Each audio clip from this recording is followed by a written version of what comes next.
On April 5, 1909, the Arizona Gazette featured this tale on its front page. The scoop about explorations in the Grand Canyon.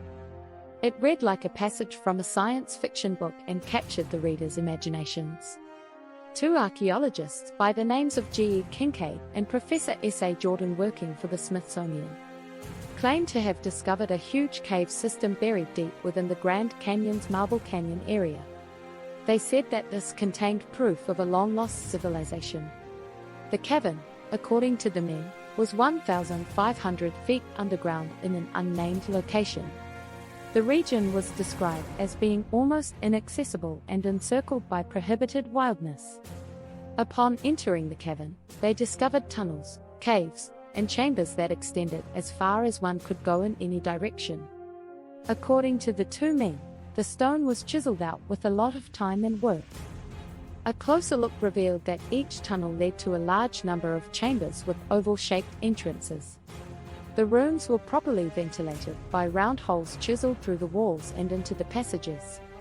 The ceilings of many of the chambers converged into the center. All the walls were 3 feet 6 inches thick and molded to almost perfect straightness. The side corridors were sharply angled near the entrance but gradually rounded to a right angle in direction as they approached the back. Some of the objects discovered in the caverns and tunnels included artifacts and relics that weren't native to the area or the people who lived there. As they approached what appeared to be a large shrine filled with weapons, various copper instruments, idols, urns, and vases, they noticed it. They found something remarkable in the crossing hall, causing them to question their own vision.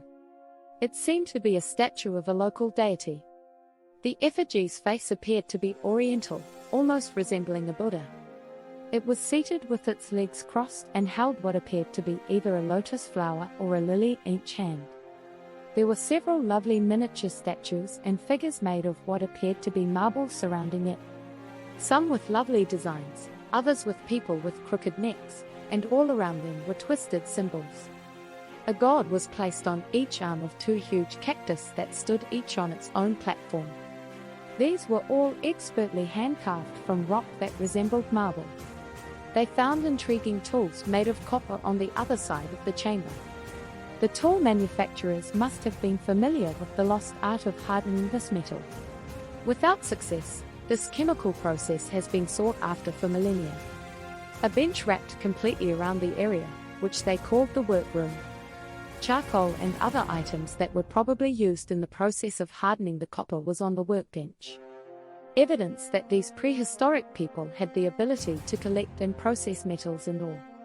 But no indication of how they did it or even where the ore came from. Each area contained an abundance of items, each with intricate details and intricate design. Even the clay pots, which have been enameled and coated, seemed really strange. They discovered what believed to have been a small storeroom. It looked like a granary. They discovered a second, bigger storehouse, but they were unable to enter it since it was at least 12 feet tall and could only be entered from above. 2 copper hooks hanging from the ceiling implied that a kind of ladder or climbing frame had been affixed. These granaries were spherical, and the material was similar to exceptionally hard cement. One of the strangest things they found was a metal that looked like platinum. The scientists were unable to positively identify it. A small yellow stone, what some people call cat's eye, was scattered all over the floor. A masculine head was carved on each one. Hieroglyphics engraved onto stone tablets, urns, and even walls.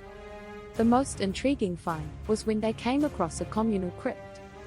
It is alleged that when they opened the crypt, they saw rows and rows of 10-foot-plus tall mummies.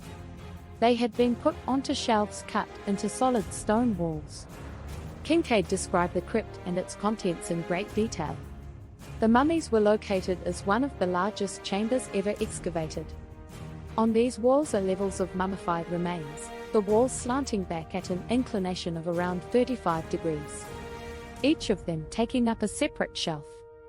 A little bench with copper cups and bits of shattered swords is located at the head of each. All of the mummies were wrapped in a bark-like fabric, and some of them had dirt coverings.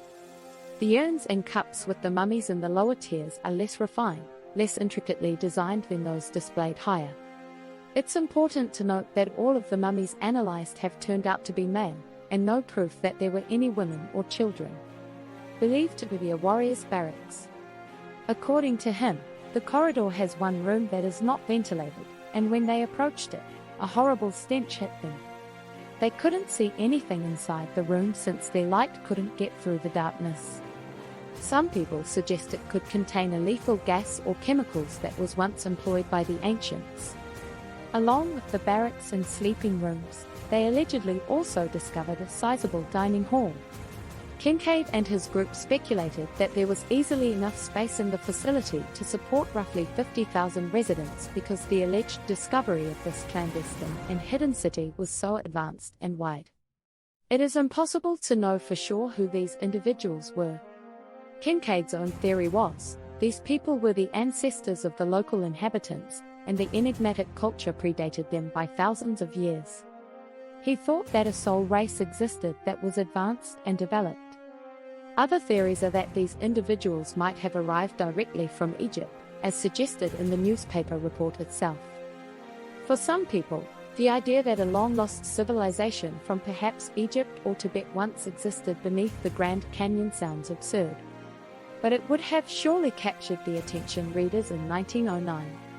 However, there is no evidence to support this claim or even to show that Kincaid himself ever existed in anthropological records, and the Smithsonian denies that he ever worked for them.